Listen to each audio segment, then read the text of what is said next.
Good morning. Good morning, everyone. Lovely to be here.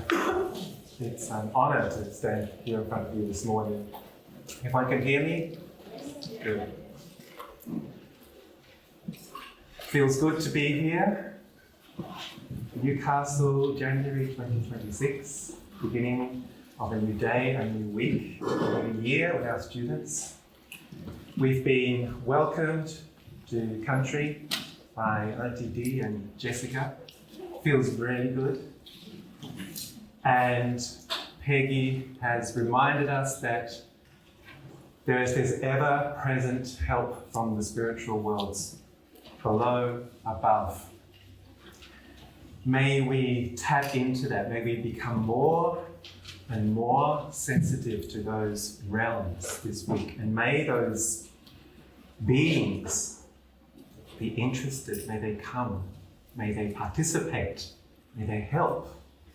May we work together because we need this participation, this help. Today I'm talking about music. Music from the Waldorf perspective, the larger anthroposophical perspective. What did Rudolf Steiner have to say about music? I'm going to go all the way back to Pythagoras. What did he have to say about music? He actually set the Western system of music that we have in place now. We can trace it all the way back to him. We will look briefly at the evolution of consciousness in a musical framework. I will take you on a journey through some of the grades, musical journey through some of the grades, not all of them, I don't have time. We will do some singing as well. Everything we do, no matter what we teach, we are trying to find inspiration so that we can bring enthusiasm to our students, in ourselves, in our students, this life in our classrooms, which is what is their food. No matter what we're teaching, no matter how mundane it might feel, we're enthusiastic about it. So 27 years ago, when I began my Waldorf music journey, my question was, what is my orientation? What did Rudolf Steiner guide us musically? What did he have to say? And so I found myself reading my very first Rudolf Steiner lecture, The Inner Nature of Music and the Experience of Tone, a series of 6 lectures, which he gave, I think, in 2 sessions, 2 years. And that's all he gave us. He gave us the arrhythmia, of course, a huge wealth of musical wisdom there. And we can find bits and pieces here and there in the other 7,000 lectures where he mentions music, and we're trying to pull. We do have a lot just from these bits and pieces. What did he want us to know musically? So I studied at the conservatorium, I got my diploma, I had dabbled in alternative music. I thought, music? And nothing prepared me for reading that first lecture of Rudolf Steiner, where within the first few paragraphs, he's talking about the music that you will hear after you die. My brief was to teach violin to 9-year-olds, so am I supposed to teach this post-death music? But it gave me something to chew on and slowly swallow and digest. 27 years later, I've managed to be able to stand here and offer my humble digestion and produce a book, The Music of the Spheres, a listener's guide, which will be out this month.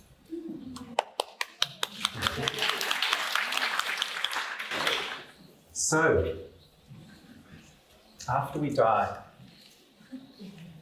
we might have a picture of what it could be like. But Rudolf Steiner points us in another direction. More than a picture, a visual, it's more something we can resonate with. It's more of a sound. And he calls this the music of the spheres that we will enter into.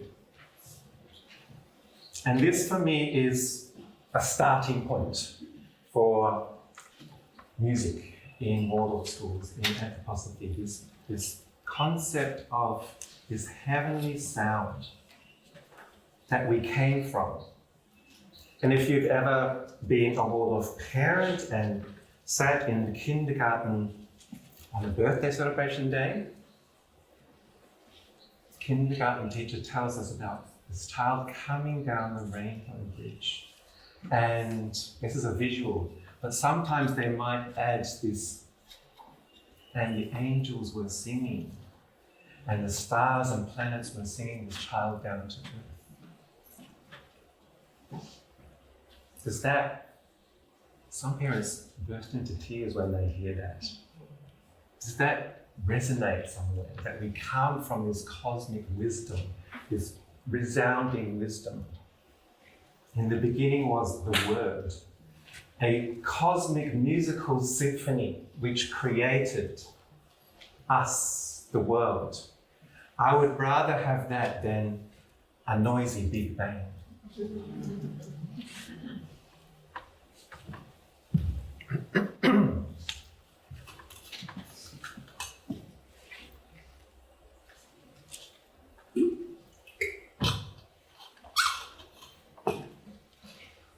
In the Renaissance, there was a musical classification system where there were three kinds of music. Musica mundana, this cosmic resounding music which we cannot hear with our physical ears, but somehow we can reverberate with.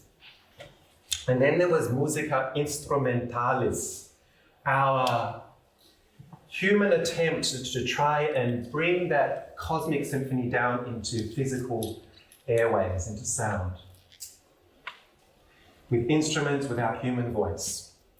And in between that music and the physical music, we have musica humana, humanus. And we are musical. Rudolf Steiner says every bone is a musical sonata. It has been formed by music. If you've ever done the Chladni plate experiment in class 6, where you have this metal plate and you sprinkle sand on it and you bring it into a tonal vibration, and you see this incredible geometry that comes from one tone. And you think, wow, music is not just something pretty for the ears, it actually is forming my molecules into geometry. Our bodies were formed by this. We can trace the sculpture of the bones to a musical relationship. All of our internal organs have their own rhythms. And if we look at the time references of these organs, they are musical. There is a harmony there. We are made of music. So, let's orientate ourselves this way. It's just a suggestion. When we are doing music, a framework. When I stand in front of my music class in reverence and I'm about to sing my music verse, I don't say it, I sing it. I go back there. This is where I came from. This cosmic music. Can we attempt with this imagination to sing it, to bring it down into musica instrumentalis, into our voices?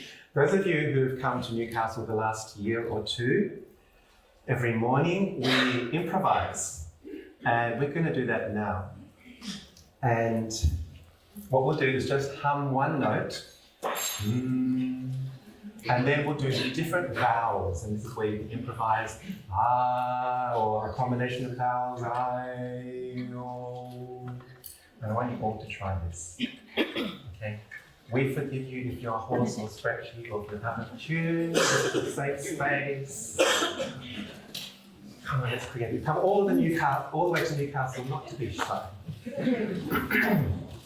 So, one note.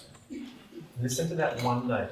Imagine this is the seed of creation in that one note, holding it all together. And then when I go like this, you're allowed to improvise different notes. With this imagination in mind that we are made of harmony, out there is harmony, below us is harmony, which has been sung. by the First Nations people. This earth has been sung, it's still reverberating harmoniously. Harmony, listen. This is the only way we can create harmony, if we listen to ourselves and each other. Go on a musical journey, listening. We'll come back to one note, and then, when I'm like that, silence. What happens in that silence? Just before the mind starts to rush in with judging and feeling and thinking, be in that presence of silence. It is a presence. It's not an absence, it's a presence. Can we try it? Let's call this piece of music the creation. We'll start in silence.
We've done it for another hour.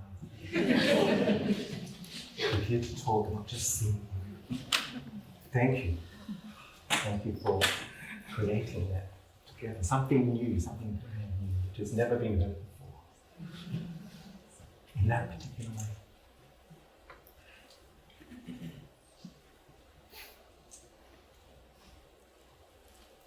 Historically, we can imagine we came from this. We want to plant that seed. We can also imagine that, and this is an anthroposophical picture, that the whole of humanity was once a lot more up there, connected to this cosmic sound, probably a lot less involved, interested, attached to the physical, but in this dreamy, inspired consciousness where we didn't even have to sing it. It was just, we were just there. And anthroposophically, the picture is 7,000 years ago in this ancient Persian epoch. This starry wisdom, this civilization that was at home in the starry realm. The descendants of these ancient Persians were the Magi,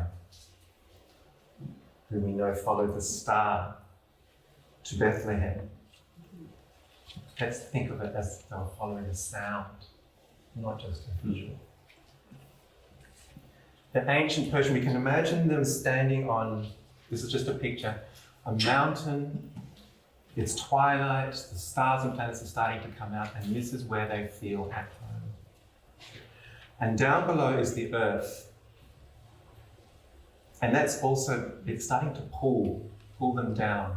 And there's a feeling that this is our future, we will come down into the earth. But right now, this is my home. This could take me away from my true home.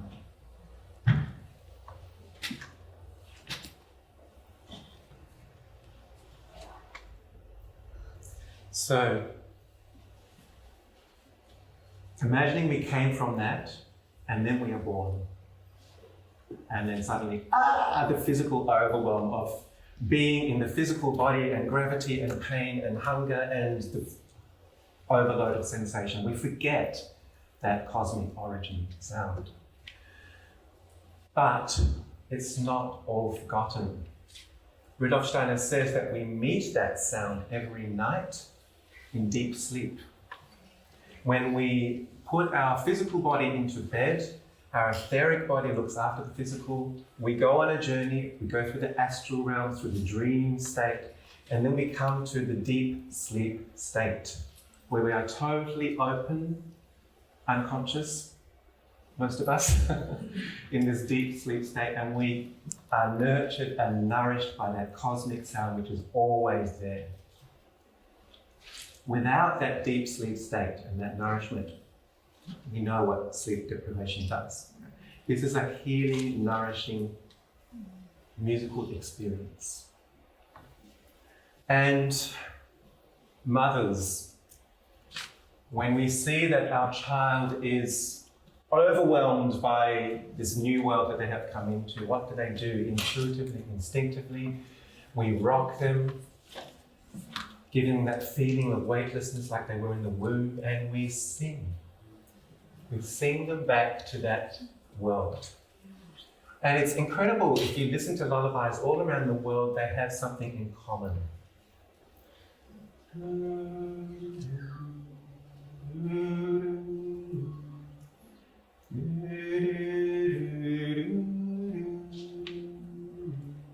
They're sung with love, slowly, tenderly. Often it's just two notes rising and falling.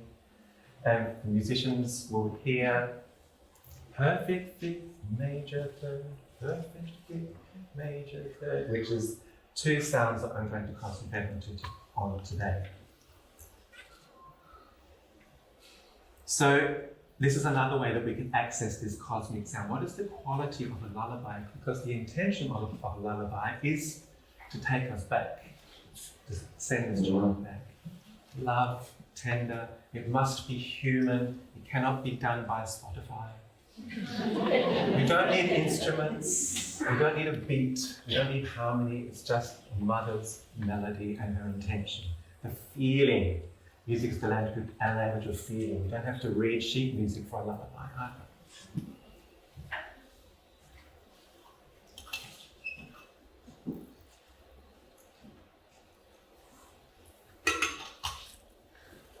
So, from the inner nature of music and the experience of tone, lecture 1. When the human being hears music, he has a sense of well-being because these tones harmonize with what he has experienced in the world of his spiritual home. All music is an attempt to remind us of where we came from. I want to give you an experience of a different sound now. We are born, we're on the earth, we need to cultivate this relationship with being on the earth and where we came from. And the sound that I'm talking about is called the fifth. Have you heard about this fifth that we talk a lot about in early childhood, class 1 and 2? What is this fifth thing? It's 5 notes apart on the piano. 1, 2, 3, 4, 5. La, la, la, la. It's not 2 specific notes. It can be any 2 notes in this tonal relationship. La, la. It's also a 2. La, la, la, la. Can you hear there's a certain gesture in this fifth?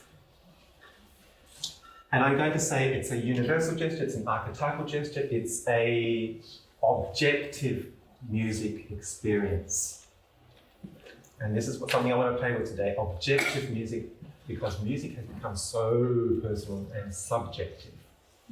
In anthroposophy, we talk about the object, like a color.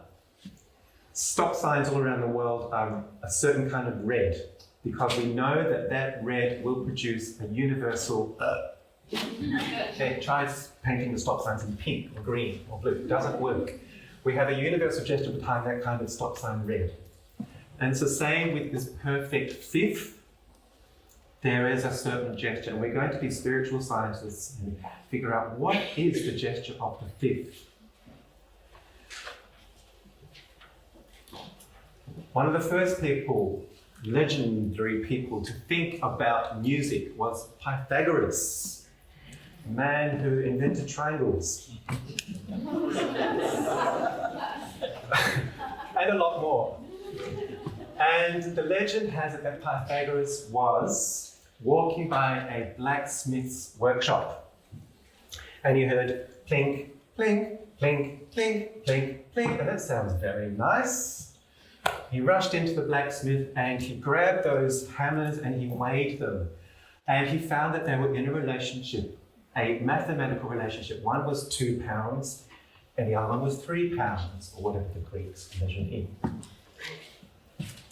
2 and 3, that is a very beautiful mathematical relationship. And he invented instruments, experimented with string sizes, putting a bridge between the strings halfway or 2/3 of the way. And whenever he came up with a nice, simple mathematical ratio, it produced a beautiful consonant sound. And all the music that we find consonant, beautiful, harmonious, can be reduced to simple mathematical fractions. And we have Pythagoras to thank for this, the man who brought music and number together. Now, numbers for us nowadays are boring, dry, commercial, statistics and stuff. We're just a number. Not for Waldorf teachers, right? And for Pythagoras, the world of numbers it helped to explain the keys of the universe. Bringing infinity down into this physical, finite world, there is a bridge, and that can be number and music. So the number 2 and 3, which produces this da-da, do you get that yet? If my voice is going 200 times per second, in order to produce that note, I have to use maths and go 300, 200, 300, 2, 3, and I don't have to use my brain for a mathematical calculation because the 2, 3 is built into my bones, into my harmonious structure. We're not talking about quantities, we're talking about qualities of number here. What is number 2 for Pythagoras and the ancient Greeks? Actually, number 1s and 2 were not considered numbers. They were considered the parents of numbers. Numbers began after 3. Musically, when we use number 1 and 2, we have an octave. La, la, la, la. I have a C and I have another C and I have one kind of feeling. I cannot really use the numbers 1 and 2. They're also the parents of music, the octave experience. We can think of 1 as God and 2 as goddess, the reflection.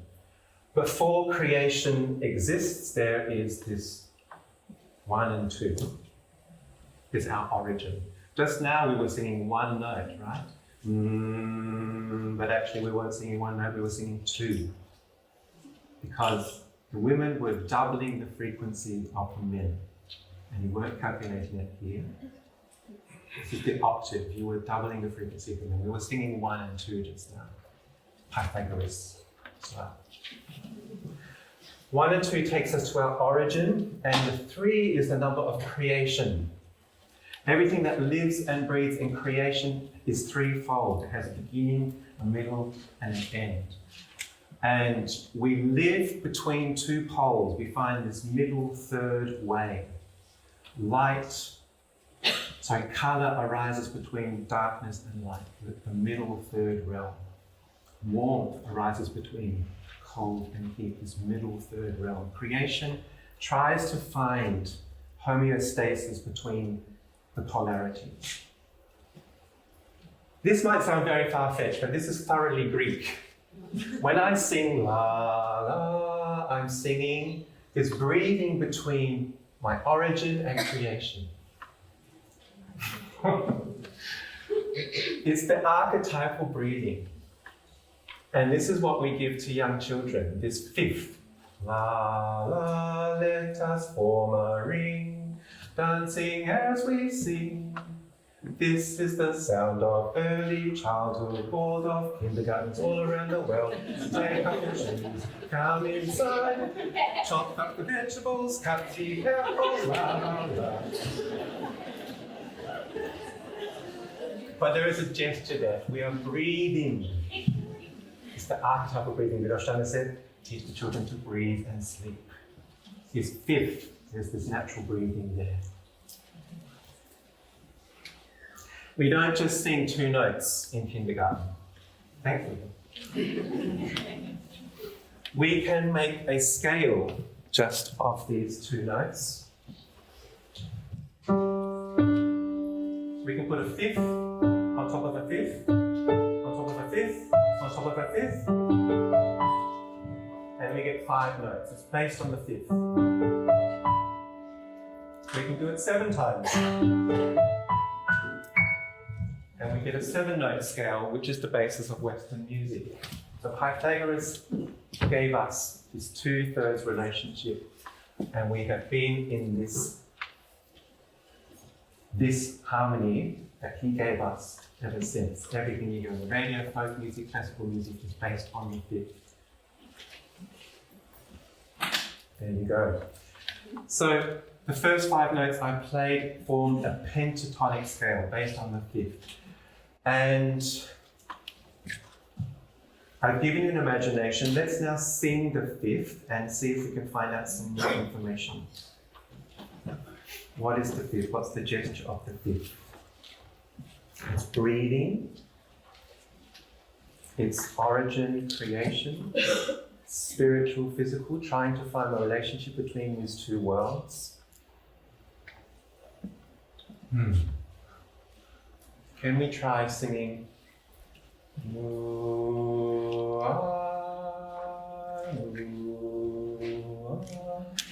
So we can give it a gesture as well. I'm coming in and I'm going out to the world. And then I bring the world into myself and make it meaningful.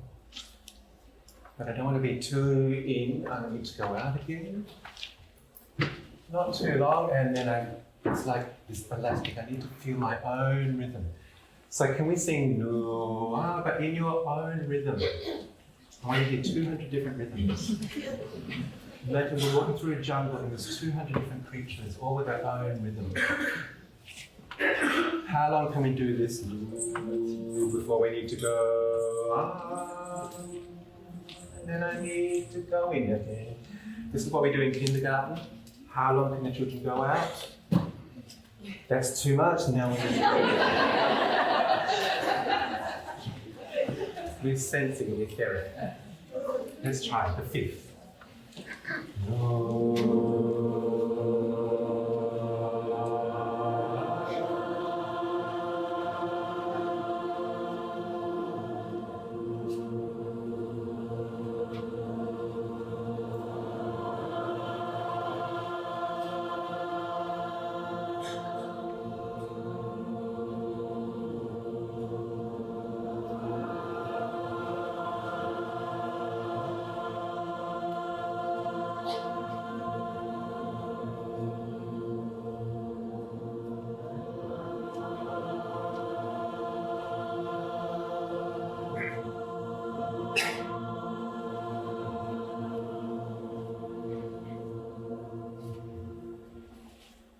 How's that?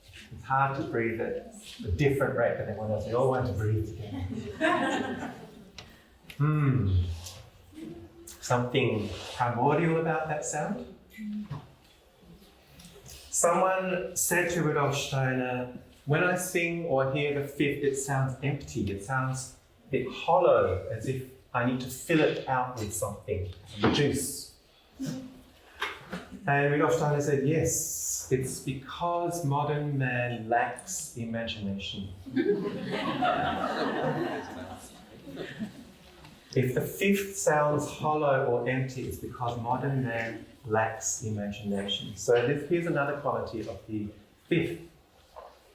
Imagination. I mean, in Waldorf terms, this means these living pictures that everyone in this room, it's our daily task to access something living, something bigger than my brain-bound intellect, something from the outside that inspires me. So the fifth, when I go, ooh, I go right to the periphery of the spiritual world. And on the other side of that membrane are those living pictures, these imaginations that feed me and the children. But just do, we have to do it again. The fifth takes us to the periphery of the spiritual world, and from there we get the imaginations.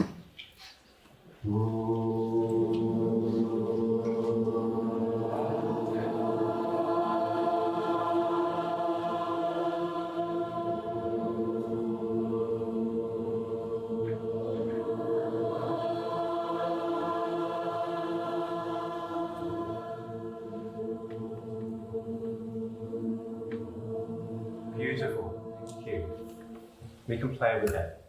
Like something, we've made this fifth alive.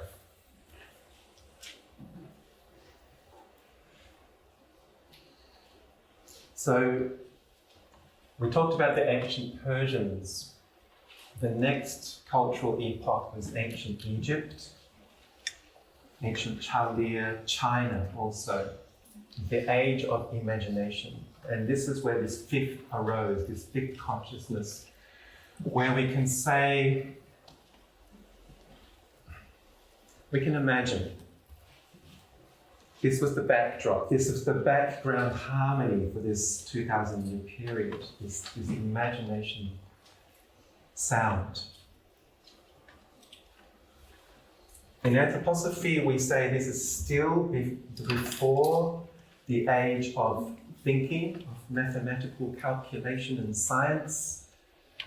How did those Egyptians build those pyramids if they weren't yet thinking in the way that we thinking?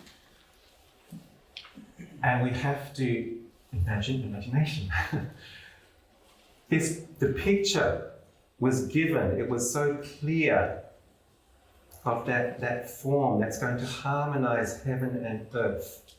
It was vivid, and it was so strong for those initiates who managed to tell us how to build those pyramids. And we know they were so precise.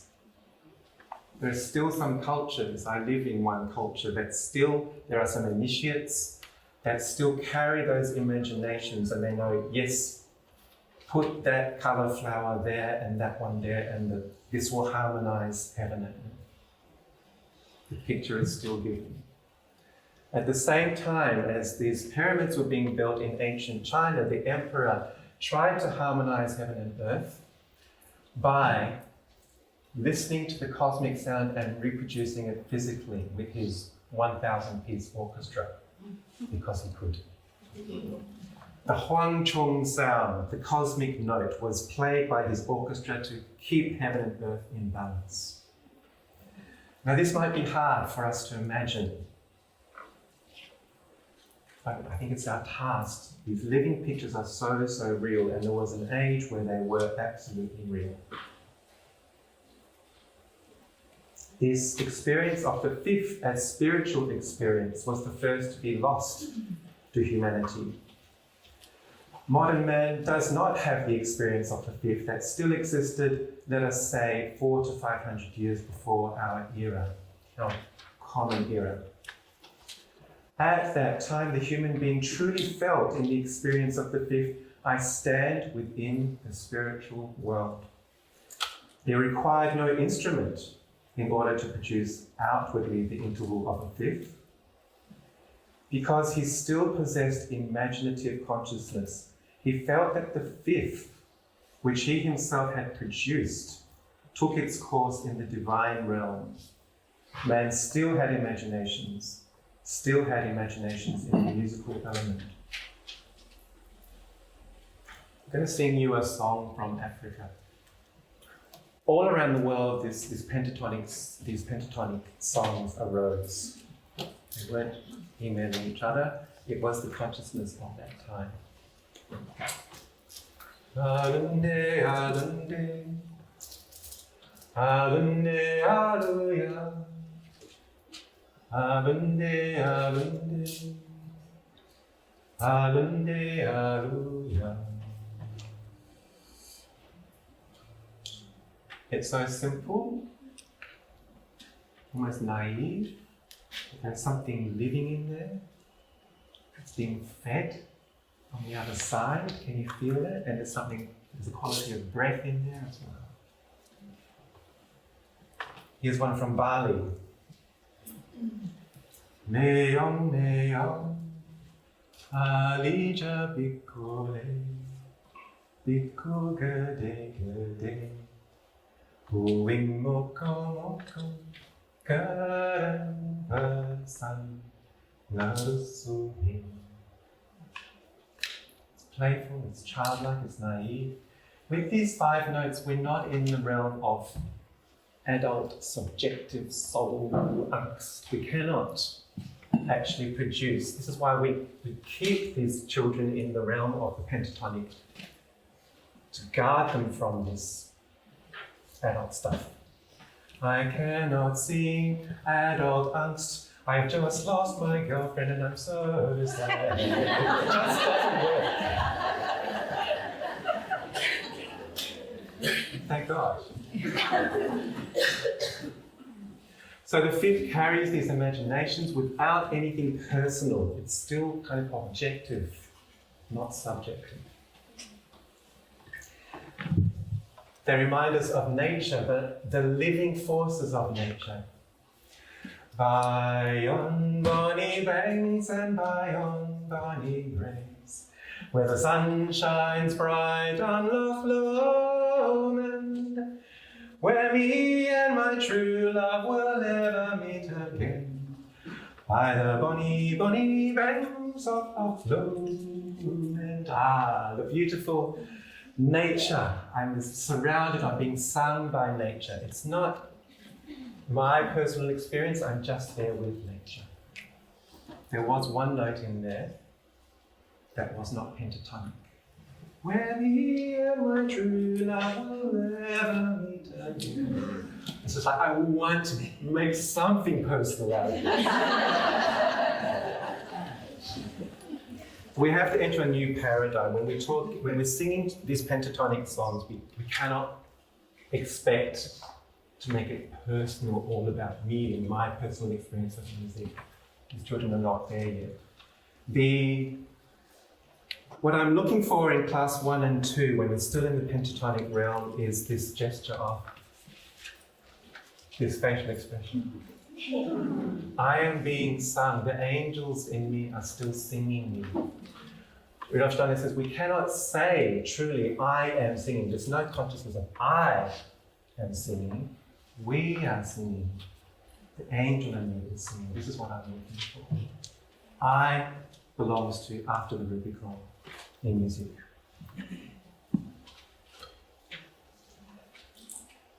Also, are you a school that sings? Do you belong to a school that sings? Waldorf education and music belong together. You can quote me on this. If you're not singing, just take the name Waldorf out of your school name. It is so, so important because Waldorf education carries these living imaginations. There's nothing more powerful than music to carry something living into these children. Of course, we can tell stories and paint pictures, and they carry living imaginations as well. But music is so present and palpable and easy. This is the quick and easy way into Waldorf education. You must sing. Why don't we do it? What's gone wrong? It's not culturally appropriate anymore. I'm not good at singing. I never had music lessons. We don't need music lessons. I can't read music. Doesn't matter. Most of the world's music is improvised, not read. It's just sung. We're surrounded by perfect music. Spotify, studio reproduced, perfected music, and we think, I can never ever sing like that, so I'm not going to sing. Someone's told me when I was a child, shut up, you can't be in the choir, and we've blocked this throat chakra ever since. Unblock, please, sing enthusiastically, out of tune, I don't care. Just do it, please. It's part of your task as Waldorf educators to sing.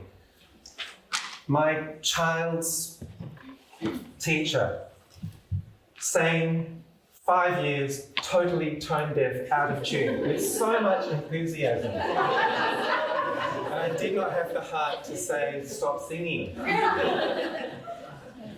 And he sang also totally enthusiastically out of tune. But I would still rather have that enthusiasm, that life in the music. Rather than something that's trying to be perfect and soulless. Please, just do it tonight. Sing in the shower, sing in the car on the way home. Start a new trend in your school if you're not a singing school. It's up to you to do it.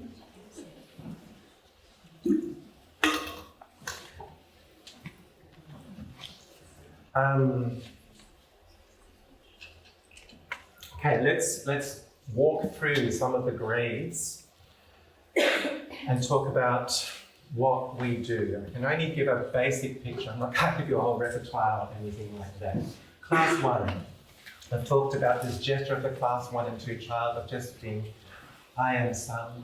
We're singing beautiful pentatonic songs that remind us of nature. Seasonal songs, festival songs, songs for the main lesson themes, prayers, mealtime blessings, beginning of day songs, end of day songs. Sing, just sing. They need to be surrounded by songs. You walk into the music class, or it doesn't have to be music class, you walk into the classroom and you've got this, your voice, and you've got your body. And these children do need to move. When you do music, when you do songs, I don't like them to sing like this. Because the music is filling every cell of their body. But we don't want to say, kids just move along with the music, because then they'll go silly and they will go to their astral bodies. So you need to give them the gestures of the music. Something to do with the lyrics, whether it's the sky, the moon and the sun, and we can get inspiration from the rhythm and the waves and the birds. And not all the songs are like this. Some of them are little walks so short and strong. Some of the songs take us out, some of the songs bring us in. Some songs we need for coordination, because we all know we have to be extremely coordinated because we're Waldorf students in everything we do. Songs for everything. What is the intention behind my song? Do I want to take them out? Do I want to bring them in? Do I want to give them a picture of this festival we're about to celebrate? Just what is the intention? And I'm going to fill my song with this soul mood.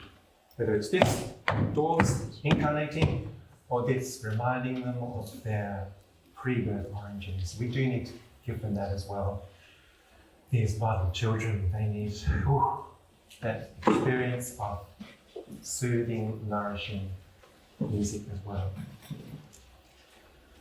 And these things need to move as well. We're knitting, we're holding crayons, we're doing string games, finger games. We are waking up the fine motor skills, our will right to the fingertips, and we're going to give them one of these, I suggest, a pentatonic flute. Pentatonic because every musical experience that can come out of this is in the right mood. I cannot produce one of those adults contracting sounds, these semitones. It doesn't have semitones in it. Yes, it costs more. We're going to use it for 2 years every day, I hope, so it's a very good investment. I would not think about money. Think about what the children can get out of pentatonic flute. These fingers need to be woken up, and it might take them a whole year to open and close every single window properly. Take time, be patient. It's going to take longer than you think. And give them a beautiful imagination. We have to avoid teaching directly to the head. We know this as Waldorf teachers. We try to find a way through the will, through doing, through feeling, gradually waking up the head. Who in this room had their first music lesson and it was totally head, intellectual exercise? Yeah, I came from that school of thought too. Maybe in spite of that, I've become a Waldorf teacher. My first music lesson, I had 88 keys in front of me. That's a C, D, E, F, G, A, B, C, D, A, and that's an F sharp and a B flat and a. And that is a page of music, and it's got 5 lines and all these ant droppings everywhere. And that one is a 1 beat and a half beat. Half a beat? What's a half a beat? So by the time I've figured out one note, it takes me about a minute to play one note. Decoding and then playing. There's the soul in that. So we have to take the thinking out, especially in the younger grades, and think, how are we going to teach with the will and the feelings? We'll do a little exercise on that in a moment. And this. That's a G and an A and a B, and we're going to count for 2, and we're going to go, do. It's very abstract. This is a magic tower with all these windows. And there are enchanted princes and princesses in there. This is their language. They understand this. And here we have Gregory, Annie, and Bob. Next year they'll get their nicknames G, A, and B. And an imaginative way in rather than abstract way. In class 2, we write music books.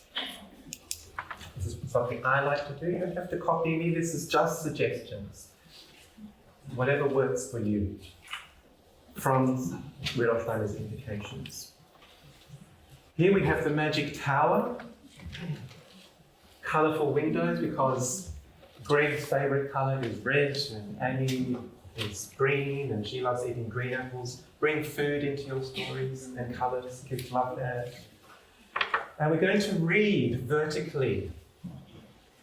With my mouth. So, la, sol, and sol lives in the bottom window, and last lives here, and Dominic and Reggie and Mimi, and they become sol, la, do, re, mi, sol, la in class 2. Do, re, mi, so. So I'm just going to point to these, and we'll play them. La, sol, mi, re, do, la, sol. And they're still thinking that these are the children singing. They're not thinking this, I'm playing a G. There's still an imaginative picture behind them. So we read vertically. It makes more sense that we're playing vertically this way. In class 1, are we reading? We're reading the body. Pure imitation. I'm reading your fingers. This is also reading. Here we're reading something on the blackboard. And then from vertical writing, we can go to horizontal writing. Now that doesn't make much sense if you don't know the tune. And this is the way music notation came about. It was a memory jogging system. 1,000 years ago in northern Italy, monks were expected to learn 80 hours of repertoire by heart. And there was one monk, Guido d'Arezzo, who thought, maybe we should try and write it down. It was only 1,000 years ago. We've been writing letters and words for thousands of years before that, but interestingly, no one thought that it could be ever possible to bring this music down into symbols like this. So the first attempt to write music down was to help jog the memory. It didn't show us the length of the notes, the speed of the notes, the expression of the notes. We've already learnt this song, and that's important. We're not looking at something that doesn't make sense. It already lives in us. Do, la, sol, sol, sol, la, do, mi, sol, la, sol, mi, sol. And now it makes sense. We know that song. Or we could do the ABC system. Doesn't make sense if I look at it like that, but when I start playing it, the tune comes. D, G, B, A, G, B, A, G, E, D. And now the music lives. It's not an abstract exercise. So this is class 2. We make music books, we get very adept on our pentatonic flutes, and we are doing more complicated movements. From the movements of class 1, I'm going to do something a little bit more abstract. I come from Alabama, welcome to Louisiana, so this movement I'm doing is nothing to do with Alabama or banjos or knees. What am I doing here? Beat. It's a beat, but there's a downbeat and an upbeat in there. And this is what we call meter. When we have beats in the bar, we have gravity and levity. I'm doing 2 beats in the bar. 1, 2, 2, 2, down, up, down, up, down, up. But I'm not explaining it to these children. Kids, we're going to do the meter. We're going to do 2 beats in the bar. Ready, go. 1, 2. We're just going to do it and sing without any explanation. So I'm building musical concepts into the will first, into the body. Gradually we'll awaken the concept. Probably sometime in class 3 and 4. What about this movement? My paddles keen and bright, flashing like silver. What am I showing? Follow the wild goose flight, dip, dip and sweet. The pitch, the high notes and the low notes. Do do do do do do do do. I could also show it like this. But I'm showing another element of music here, which is called phrase. Where do I breathe in music? Do do do do do do do do. So it's very important, often overlooked in music. Where do I breathe? I'm showing where to breathe. As teachers, as music teachers, we need to know this stuff. What is a beat? What is rhythm, phrase, meter? Understand what these musical rudiments are. Then the task is, how do I teach it without going straight to the head? How can I teach it through a body, through the body, through an action, through a movement? And after 2 years of doing these movements, I can see the children are musical, they've got it in their bodies. And then I can say, what you just did was the phrase, sometime in class 4 maybe. All of this is preparing us, these musical concepts, a little bit of reading in class 2, for the big years, I think most important years of musical development, class 3 and 4, where Steiner says between the 9th and 10th years, something truly remarkable begins to occur. The child feels a greater relationship to the musical element. The child wants to be held by music and rhythms much more than before. I've seen another translation. wants to be gripped by music. They want to know how houses work, clothes, time, measurement in class 3, farming. And they also want to know how music works. Just the basics, not too intellectual yet. So this is the year where I introduce notation, the basics, and how am I going to teach that through the will, not straight to here. And this is the year where I start to introduce these layers of music. In class 1 and 2, I've tried to keep it as pure as possible, this gesture of I am being sung. I don't need harmony, don't need instruments, I don't take a guitar into class 1 and 2. Try and minimalize. How much can I draw out through a beautiful melody? There's so much beauty in just one line.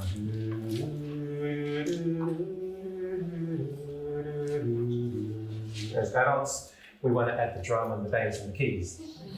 But no, this is pure enough. It actually teaches them to, this is an archetypal thought.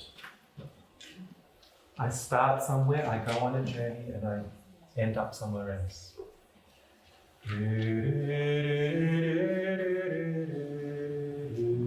It's a thought. And then I go on another thought. Just stay in this melodic thought realm for the first 2 years. Class 3, we can start to add a layer, like a beat. And if you've done your job well, just adding a beat, they'll go, oh, there's another sound in the room. It's a little bit jarring. But gradually we're going to introduce them to more and more levels of music. Let me get this front note just to a beat. And one of the children could have a tiny drum, not a huge drum.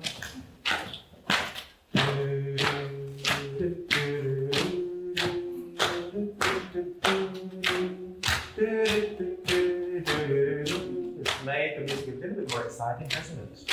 Just adding that drum.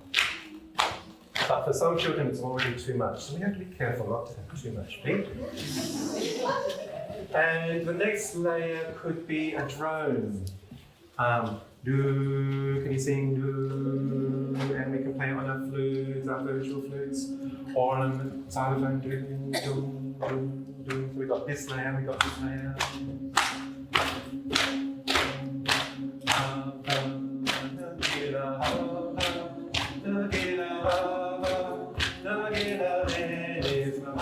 Wow. Now it's starting to sound more juicy for an adult, right? And did you notice it's not pentatonic? There are some juicy notes in there.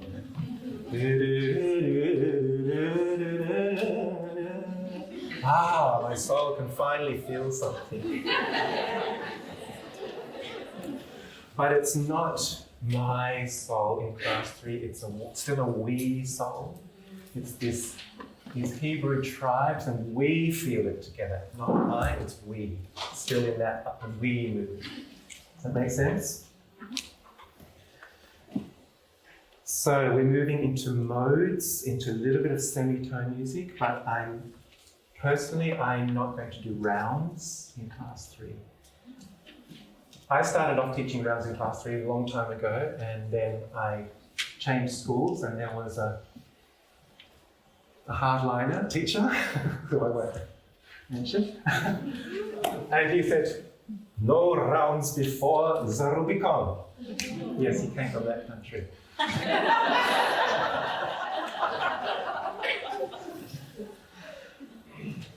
So when you sing a round, it fragments the melody. It chops it up into he's singing that bit and he's singing that bit, and they're doing it at a different time, and it's cacophony. It's a lot for a child who's still living in the etheric bubble to have a fragmented piece of music. So try to bring that round singing after the Rubicon. I found it works, and it's much more. It's a challenge because I want them to do it all in class 3, but I wait till after the Rubicon. I'll tell you what the Rubicon is in a minute, those who don't know. Okay, notation. I'm going to attempt to teach you, those who don't know how to read music, to teach you in 5 minutes. And I will try and not go straight to the head, but through the body, through feeling, and gradually awaken the concepts. So first of all, pure imitation, listen, echoing.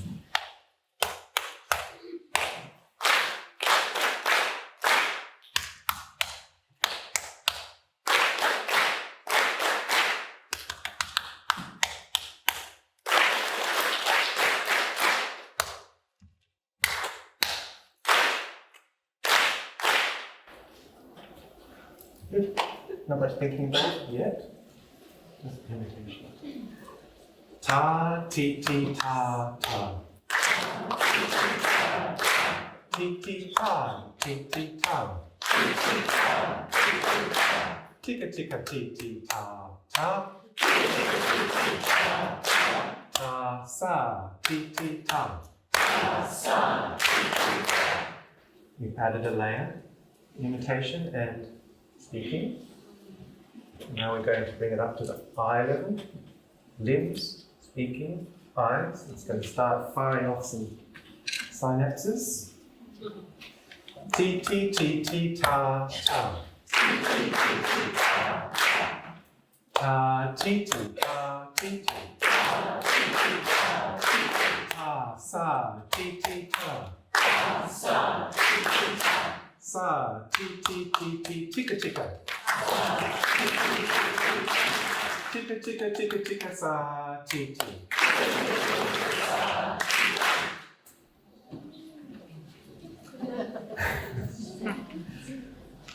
Okay. I think you can do it without the teacher.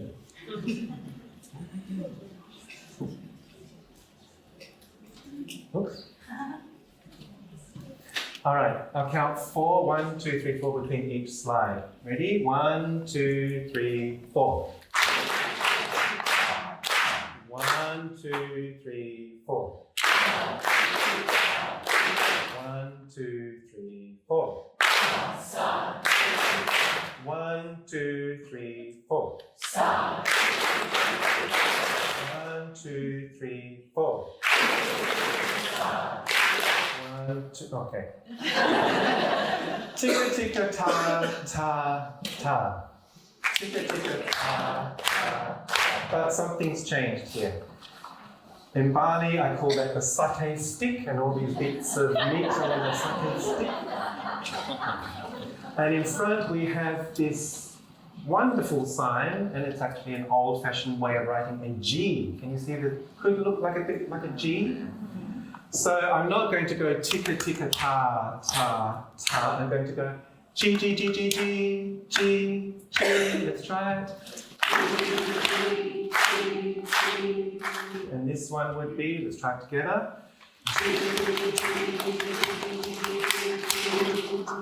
Yeah, should have done that too quickly. It's a rhythm, tika tika tika tika tika tika ti ti. And then we, instead of saying that, we put the word G there. G G G G G G G G G G G G G. Important to engage the hands, the will still, as well as the singing.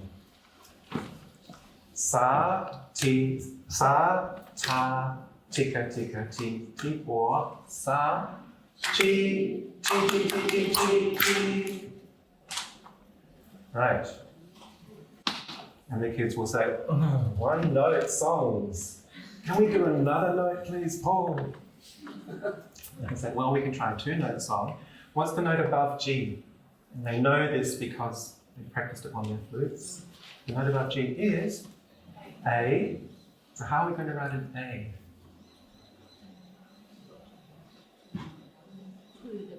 We could put it above the satay stick, exactly. So the note above the stick is an A, G, G, G, A, G. Does that make sense? And the rhythm would be ti, ti, ticka, ticka, ta, ta. Let's sing it. A, G, G, G, A, A, G. And let's sing the next one. Just have a quick look. What are the notes? What's the rhythm going to be? And G, A, G, G, G, A, sa. You learned 3 music in 5 minutes.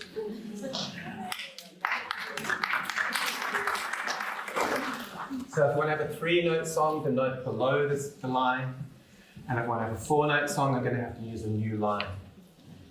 And eventually, halfway through or end of class 3, depending on your class, we can have a 3-line song, which gives me an 8-note range.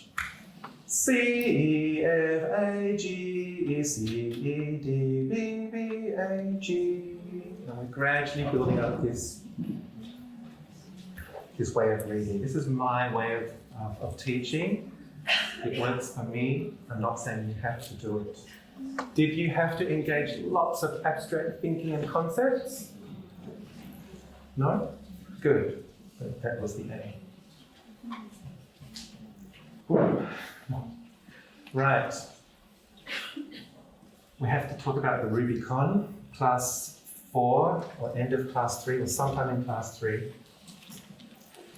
My child was 9 years old. I was a Waldorf teacher, so was my wife. We were waiting for the Rubicon moment. A guinea pig child. And he was 9.5. It was Christmas Day. Beautiful Christmas. And then at the end of Christmas Day, he just burst into tears. Oh, I'm so sorry. Why are you sad? I know, I'm so sad. This magic of Christmas, this etheric that we held him in, was somehow not there that year. And we knew that he would never be able to get it back. Santa Claus, baby Jesus, beautiful imageries. He's on his own now. He has to find it himself. This is the feeling of the Rubicon. It's healthy, of course. We don't want a 31-year-old to believe in Santa Claus. But when it starts, it's painful and we're alone. And the sound that we give them is finally this third experience, this major and minor third, which gives us a personal, individual soul experience. And this only arose in music 600 years ago. Hard to imagine that music was not personal before that. So, this is a sound of post-Rubicon major, minor soul experience. Take thy flight, far over the sorrows of this sad night. Now we can finally do a round. 1 at the back, 2 here, 3 and 4 at the back.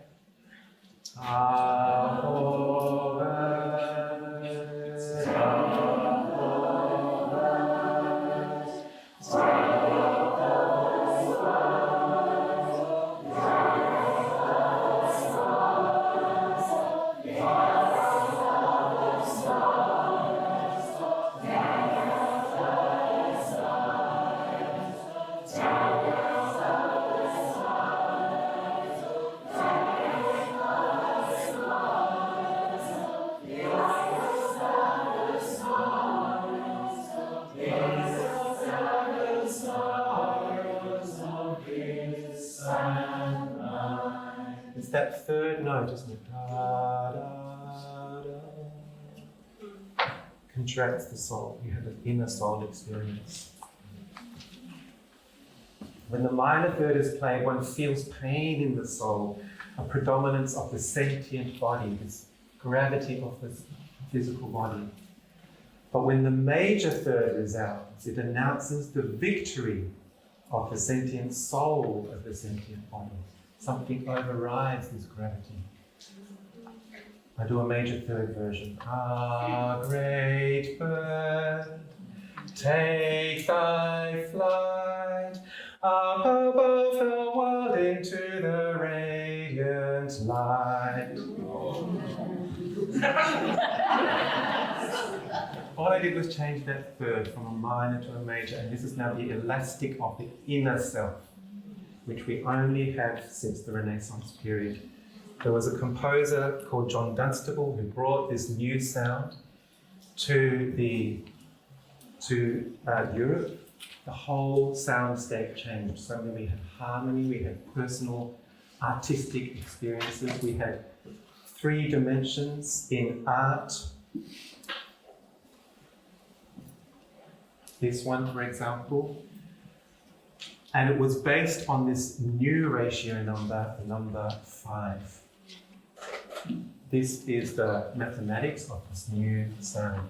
This 5th element, this quintessentia. Number 4 for Pythagoras symbolized the physical, and number 5 overrides the physical. It's the spiritual aspect of the human being. We are earth, water, air, and fire, and now we have this inner spiritual experience in our soul. A major changing point, and a new consciousness soul epoch arose with this new sound, this major third sound.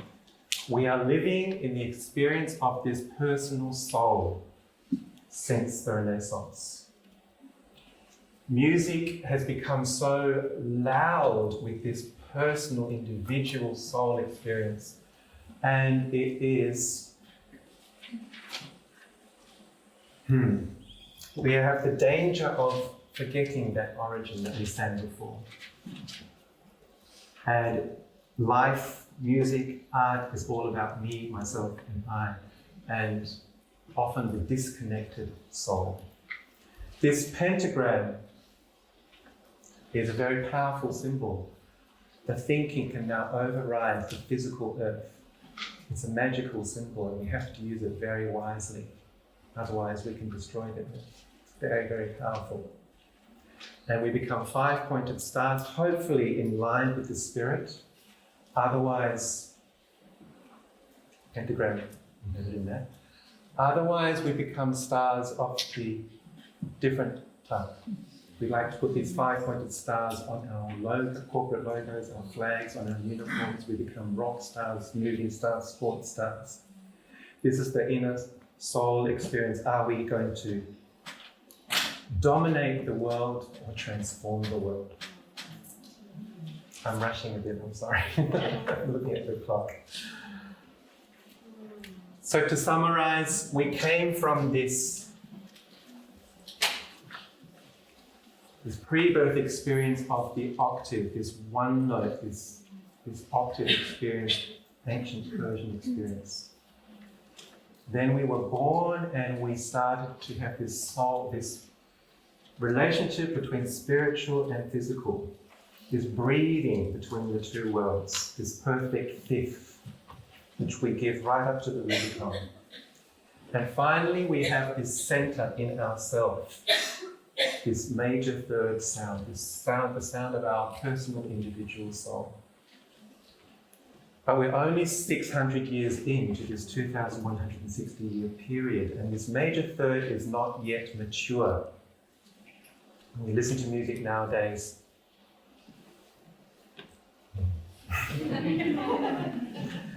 sounds a bit like this. Where is the spiritual essence in this? It seems to have lost something. I'm not saying that music is no good anymore. I personally need all the colours of every genre that I love to feel resonant with.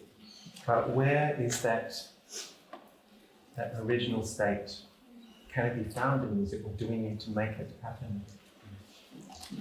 This is the danger, that we just become a hamster wheel with no more connection. So,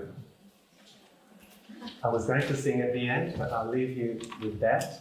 Our task is to marry this major third this personal soul experience with the grand spiritual pictures of this sacred marriage. Perhaps we'll sing it tomorrow morning, the major third coming into this perfect fifth. Thank you so much for listening.